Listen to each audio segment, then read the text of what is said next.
CSU में आपकी सलामती हो। मैं शुक्रगुजार हूँ मॉडरेटर साहब का कि मुझे मौका दिया कि मैं आपके सामने बतौर जनरल सेक्रेटरी रिपोर्ट रखूँ। जो लोग गुज़िश्ता जनरल असम्बली में हमारे साथ जुड़े उनके लिए कुछ मैं बताना चाहता हूँ और फिर अभी जो मौजूदा जनरल असम्बली है। सबसे पहले मैं आज जो बात करना चाहता हूँ वो मेरे उस्ताद मोहतरम डॉक्टर मकसूद कामल साहब की आज के पैगाम की जो है वो इंस्पिरेशन है। उनके हमेशा से उनकी तालीम और उनके अल्फाज जो हैं हमें खिदमत के लिए जो है वो और मजबूत करते हैं। पहले तो मैं मॉडरेटर रूबन कमर साहब का शुक्रगुजार हूँ, अपने एग्जेक्टिव मेंबर्स का शुक्रगुजार हूँ, पादरी मनीर फूल साहब का शुक्रगुजार हूँ।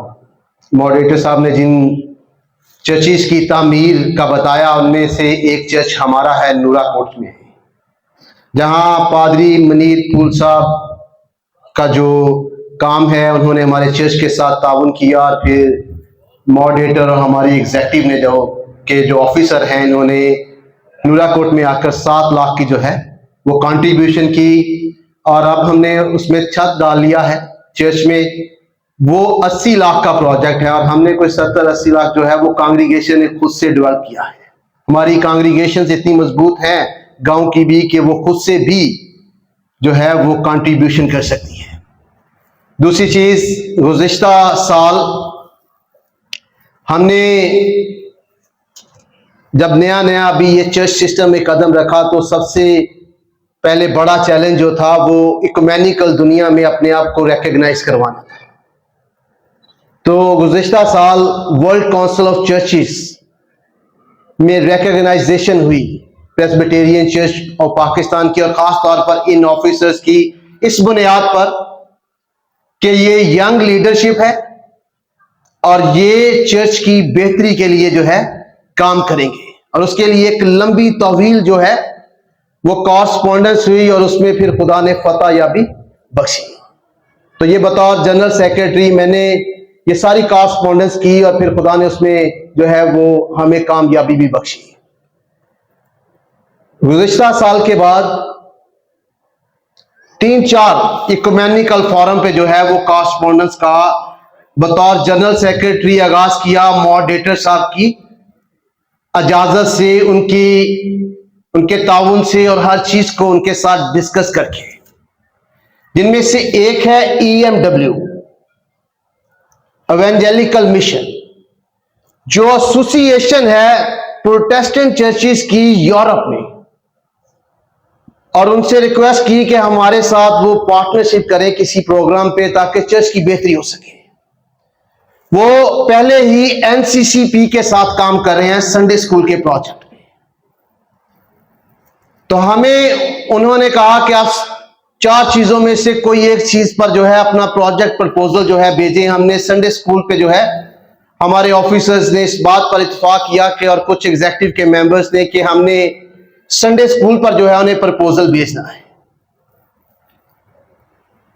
तो इस बात पर उन्होंने इत्तेफाक किया, हमने मुलाकात भी की और गुज़िश्ता 8 माह से हम सारे ऑफिसर जो है अपनी मसरूफियत की बना पर उस प्रपोजल को जो है वो मुकम्मल नहीं कर सके, जिसमें प्रेस्बिटेरियन चर्च का एक बड़ा जो है वो प्रोजेक्ट चलना था, जिसमें या चलेगा हम उम्मीद करते हैं, जिसमें हम बहुत से संडे स्कूल जो है वो शुरू कर सकते हैं NCCP के साथ और EMW के साथ। लेकिन मसरूफियत की बना पर हम 8 माह से प्रपोजल तैयार नहीं कर सके और हम उम्मीद करते हैं कि अगले महीनों में हम जरूर जो है वो उसे तैयार करेंगे। तीसरी चीज ये है कि रिफॉर्म चर्चिस जो अमेरिका में बेस्ड हैं, अमेरिका में दूसरा बड़ा चर्च है, उसके साथ कॉरस्पॉन्डेंस हो रही थी। एग्जेक्टिव के मेंबर्स को भी पता था, ऑफिसर से भी बात थी, मॉडरेटर साहब से भी बात हुई। हमने उन्हें प्रपोजल दिया था कि हमारे, क्योंकि पास्टर जो हैं वो मुश्किल में है, उनके मसाइल ज्यादा हैं और उनके कांग्रीगेशन में बहुत दफा उनकी अपनी रोजमर्रा की जरूरियात पूरी नहीं होती है, इस पर उन्होंने इत्तेफाक किया था कि वो पास्टर्स की सैलरी लगाएंगे और प्रेस्बिटेरियन चर्च के साथ जो है वो पार्टनरशिप करेंगे। हमने मॉडरेटर साहब के साथ बात की, उन्हें इनविटेशन भी भेजा, उनका वीजा भी लग गया और उन्होंने आना भी था, टिकट्स वगैरह भी बाय कर ली। गुजरांवाला प्रेस्बिटेरी ने उन्हें होस्ट करना था, उसकी होटल बुकिंग वगैरह सब कुछ हो चुका था। लेकिन गुज़िश्ता हफ्ते उनकी एनसीसी की मीटिंग हुई और उस मीटिंग में एनसीसी की तरफ से उन्हें एडवाइस किया गया कि वो पाकिस्तान प्रेस्बिटेरियन चर्च के पास ना जाएं क्योंकि वहां डिवीजन है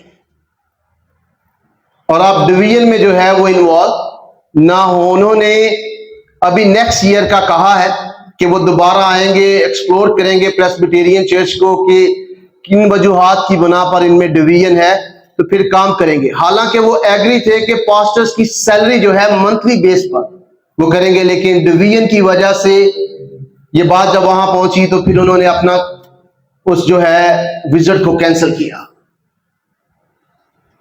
इसी तरह और 3-4 काउंसिल्स के साथ, चर्च के साथ जो प्रेस्बिटेरियन है या रिफॉर्म्ड है या मेल लाइन चर्च के हैं, उनके साथ कॉरस्पॉन्डेंस हो रही है। लेकिन जो हर्डल है, जो 1 साल कॉरस्पॉन्डेंस में ज्यादा लगता है, वो हर्डल है डिवीजन, तकसीम। और WCRC हमें इस साल में अपना लेटर देने को थी ताकि हम जो है उन्हें फी करें, उनकी मेंबरशिप फी पे करें, लेकिन उन्होंने कहा कि हमें अभी थोड़ा और वक्त जो है वो एडवाइस किया गया है कि ले, क्योंकि प्रेस्बिटेरियन चर्च में तकसीम दर तकसीम होता है। तो चर्च की ग्रोथ में जो चीज रुकावट है वो है तकसीम, डिवीजन। आज सर का पैगाम था कि हमें, जब हम मसीह में होते हैं तो हमें मसीह की गवाही देनी चाहिए। और यकीन जानिए, सच्चाई यह है कि हमारी गवाही ना तो पाकिस्तान में सही है,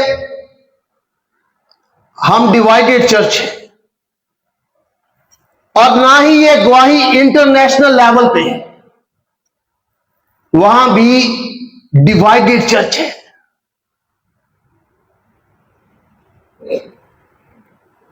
और यकीन जानिए, इस तकसीम में मेल लाइन चर्च का प्रेस्बिटेरियन चर्च के साथ काम करना किसी हद तक मुश्किल है। अगर काम कर भी रहे हैं हमारे साथ अभी जो, तो वो एनजीओ से, वो किसी एक शख्स की एनजीओ हो सकती है, वो जब शख्स चर्च से चला जाएगा तो एनजीओ भी चली जाएगी। मेन लाइन चर्च जितना थी, जब तक पार्टनरशिप नहीं करेंगे, चर्च लॉन्ग टर्म के लिए सरवाइव नहीं करेगा। इसलिए हमें जो है आज इस बात को भी इंश्योर करना चाहिए कि हम सीरियस एक्शन लें या स्टेप्स लें जिससे हम रिकॉन्सिलेशन कर सकें, सुलह कर सकें। एनसीसीपी भी डिवाइडेड है, हमें लेटर मिलने वाला था और एनसीसीपी डिवाइड हो गई, तो उसका लेटर वहां पर गया तो उन्होंने कहा ये फर्दर डिवीजन है, हम इसे WCRC, world communion of reform churches से, उन्होंने रोक दिया। तो ये ना सिर्फ अब बुनियादी तौर पर हमारे कांग्रीगेशंस में मसला है, हमारे जो लीडर्स हैं उनमें भी ये प्रॉब्लम है, और ना सिर्फ यहां बल्कि इंटरनेशनल लेवल पर भी हमारी गवाही जो है, जो आज हमने सुबह पैगाम सुना है, उससे बिल्कुल बरअक्स है। इसलिए हमें जो है एक कमेटी तश्कील देनी चाहिए या कोई ऐसा स्टेप जो आप सजेस्ट करते हैं जिससे वाकई ही अमली तौर पर रिकॉन्सिलेशन की तरफ कदम बढ़ाया जाए। शुक्रिया।